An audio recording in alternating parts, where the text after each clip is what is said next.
सभी को जय मसीह की। परमेश्वर आप सभी को ब्लेस करे, आशीष करे। आज हम जानेंगे कि हमारी जिंदगी में श्राप क्यों आते हैं और इसका रीजन क्या है। तो हम वचन पढ़ेंगे याकूब की पुस्तक उसका 1 अध्याय और उसका 2 आयत से। हे मेरे भाइयों, जब तुम नाना प्रकार की परीक्षाओं में पढ़ो तो इसको पूरे आनंद की बात समझो। हालेलुया।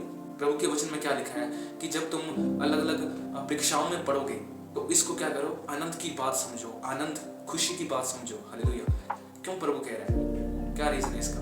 क्योंकि जब हमारे जीवन में परीक्षाएं आती हैं तो वो परीक्षाएं हमें मजबूत करने के लिए आती हैं। ये परीक्षाएं कभी कभी प्रभु भेजता है। क्यों भेजता है?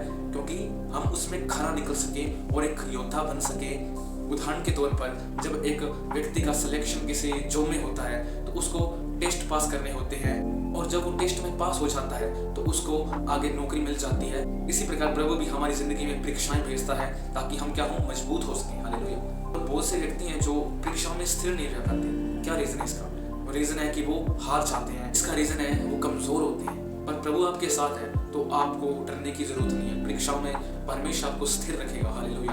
आपको मजबूत करेगा। हालेलुया। और आगे लिखा है, यह जानकर कि तुम्हारे विश्वास के परखे जाने से धीरज उत्पन्न होता है। तुम्हारे विश्वास के द्वारा क्या है? धीरज उत्पन्न होता है। आशा एक उत्पन्न होती है कि प्रभु हमें परीक्षाओं में निकालेंगे और प्रभु हमें परीक्षाओं से निकालते भी हैं। और आगे हम वचन पढ़ेंगे पहला पतरस इसका 1 अध्याय और 6 आयत से। इस कारण तुम मगन होते हो और यह इसलिए है कि तुम्हारा परखा हुआ विश्वास जो आग से ताए हुए नाशवान सोने से भी कहीं अधिक मूल्य है। हालेलुया। तुम्हारा जो विश्वास है वो सोने से भी बढ़कर है। हालेलुया। एक बहुमूल्य चीज से भी बढ़कर है। हालेलुया। अगर आप प्रभु पर विश्वास करते हो और परीक्षाओं में आप, चाहे आपके ऊपर हजारों परीक्षाएं आ जाए, आप स्थिर रहते हो तो प्रभु आपको उस परीक्षाओं से भी बाहर निकालते हैं और प्रभु आपको एक आत्मिक योद्धा बनाते हैं। हालेलुया। और आगे हम वचन पढ़ेंगे रोमियो की पुस्तक उसका 5 अध्याय और उसका 3 आयत से। केवल यही नहीं वरन हम क्लेशों में भी घमंड करें, यह जानकर कि क्लेश से धीरज और धीरज से खरा निकलना और खरे निकलने से आशा उत्पन्न होती है। हालेलुया। केवल यही नहीं है परंतु प्रभु के वचन में क्या लिखा है कि हमें क्लेशों में भी घमंड करना है कि प्रभु हमें निकालेंगे और उस समस्याओं से हमें आजाद करेंगे और परीक्षाओं में परमेश्वर हमारी सहायता करेंगे। और आशा से लज्जा नहीं होती क्योंकि पवित्र आत्मा जो हमें दिया गया है उसके द्वारा परमेश्वर का प्रेम हमारे मन में डाला गया है। हालेलुया। जब हमारे अंदर आशा होती है तो हमें लज्जा नहीं होगी। क्यों? क्योंकि हमारी जो आशा है वो सिर्फ परमेश्वर पर है और परमेश्वर इतना छोटा नहीं है कि हमें परीक्षाओं में ही रहने देगा, परंतु परमेश्वर हमें परीक्षाओं से बाहर निकालेगा और एक योद्धा बनाएगा। हालेलुया। और जो पवित्र आत्मा हमें दिया गया है उसके ही द्वारा हमारे अंदर क्या है, परमेश्वर का प्रेम डाला गया, प्रभु का प्रेम हमारे अंदर डाला गया। हालेलुया। जब प्रभु का प्रेम हमारे अंदर होता है तो हजारों परीक्षाएं, चाहे लाखों परीक्षाएं हैं, परंतु परीक्षाओं से परमेश्वर लड़ने की सामर्थ और पावर देता है। हालेलुया। बहुत से लोगों को क्या होता है कि कुछ छोटी सी समस्या आ जाती है तो वो प्रभु को छोड़ देते हैं।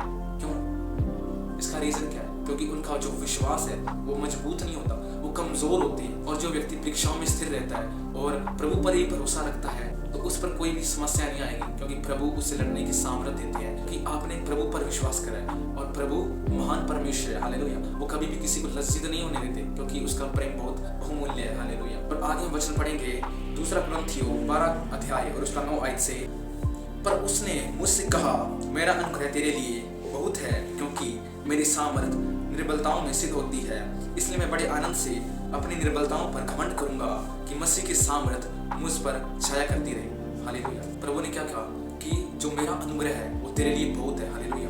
बहुत ज्यादा अनुग्रह परमेश्वर हमें देने वाला प्रभु है। हालेलुया। और जो प्रभु की सामर्थ है वो निर्बलताओं में सिद्ध होती है, जो कमजोर है उनके अंदर सिद्ध होती है। हालेलुया। आगे लिखा है कि इसलिए मैं अपनी निर्बलताओं पर घमंड करूंगा। हालेलुया। जब हम निर्बलताओं पर घमंड करते हैं, चाहे आप कमजोर हो और आप प्रभु की महिमा कर रहे हो, उसकी तारीफ कर रहे हो और आप परीक्षाओं में स्थिर हो, और जब आप ऐसा करोगे तो प्रभु आपको कभी भी लज्जित नहीं होने देगा। हालेलुया। और वो आपकी हर इच्छा को पूरा करेगा। एक और वचन पढ़ेंगे भजन संहिता 34 अध्याय और उसका 19 आयत से। धर्मी पर बहुत सी विपत्तियां तो पड़ती हैं परंतु यहोवा उसको उन सब से मुक्त करता है। हालेलुया। धर्मी व्यक्ति के ऊपर बहुत सी समस्या आएंगी। ऐसा नहीं है कि समस्या नहीं आएगी। क्यों आएंगी? क्योंकि प्रभु हमें मजबूत करने के लिए ऐसा करता है। हालेलुया।